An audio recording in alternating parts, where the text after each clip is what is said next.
Atos dos Apóstolos, capítulo 11. Pedro esclarece a igreja. E aconteceu que os demais apóstolos e irmãos que estavam na Judéia ouviram falar que os gentios também haviam recebido a palavra de Deus. Assim, quando Pedro subiu a Jerusalém, os que eram do partido dos crentes circuncisos o criticaram argumentando: entraste na casa de homens incircuncisos e ainda comestes com ele. Então Pedro começou a fazer-lhes um relato claro e ordenado de como tudo havia ocorrido. Eu estava em oração na cidade de Jope e, num súbito êxtase, tive uma visão. Algo parecido com um grande lençol descia, baixado do céu, preso pelas quatro pontas até chegar bem perto de mim. Olhei para dentro dele e observei que havia ali quadrúpedes da terra, animais selvagens, répteis e aves do céu. Em seguida, ouvi uma voz que me ordenava: levanta-te, Pedro, sacrifica e come. Ao que eu imediatamente repliquei: de modo algum, Senhor, pois jamais entrou em minha boca algo profano ou imundo. Porém, a voz falou do céu pela segunda vez: não consideres impuro o que Deus purificou. Isto aconteceu por 3 vezes seguidas, e tudo tornou a recolher-se ao céu. Naquele momento, os 3 homens que foram enviados por Cornélio chegaram em frente à casa onde eu estava hospedado. O Espírito revelou-me que não hesitasse em acompanhá-los. Estes 6 irmãos também foram comigo e entramos na casa daquele homem. Ele nos contou como um anjo lhe aparecera em pé no recinto de sua casa e lhe ordenara: envia homens a Jope e manda buscar Simão, também chamado Pedro. Ele te transmitirá uma mensagem por meio do qual serás salvo, tu e toda a tua casa. Assim que comecei a pregar, o Espírito, num instante, sobreveio a eles da mesma maneira como veio sobre nós no princípio.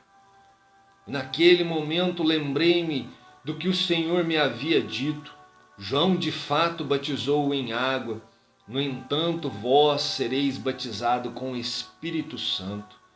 Portanto, se Deus lhes concedeu o mesmo dom que dera igualmente a nós ao crermos no Senhor Jesus Cristo, quem era eu para pensar em contrariar a Deus? Diante do que fora exposto, ninguém apresentou qualquer outra objeção e passaram a glorificar a Deus, exclamando: sendo assim, Deus concedeu até mesmo aos gentios o arrependimento para a vida. Os crentes são chamados cristãos. Então, os que haviam sido dispersos por causa da perseguição desencadeada com a execução de Estevão se espalharam até a Fenícia, Chipre e Antioquia, não divulgando a mensagem a ninguém além dos judeus. Alguns deles, entretanto, eram de Chipre e de Cirene, e que chegaram até Antioquia, pregaram também aos gregos, apresentando-lhes o evangelho do Senhor Jesus.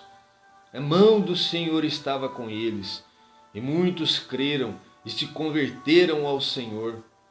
Assim que a notícia desse fato chegou ao conhecimento da igreja em Jerusalém, eles decidiram enviar Barnabé a Antioquia. Tendo ele chegado e, vendo a graça de Deus, alegrou-se e encorajava a todos para que permanecessem fiéis ao Senhor com firmeza de coração. Ele era um homem bom, cheio do Espírito Santo e de fé, e uma multidão considerável de pessoas foi acrescentada ao Senhor. E aconteceu que Barnabé decidiu viajar para Tarso, a fim de encontrar-se com Saulo. E assim que o achou, levou-o consigo para Antioquia. Então, durante um ano completo, Barnabé e Saulo se reuniram com aquela igreja e ensinaram a muita gente. Em Antioquia, os discípulos foram pela primeira vez chamados cristãos. Profecia, fome em todo o império. Naqueles dias desceram alguns profetas de Jerusalém para Antioquia.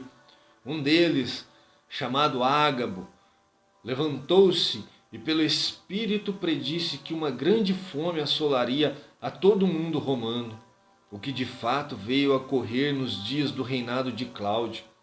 Então, os discípulos, cada um segundo as suas possibilidades, resolveram providenciar ajuda para os irmãos que viviam na Judéia. E assim o fizeram, enviando suas ofertas aos presbíteros pelas mãos de Barnabé e Saulo.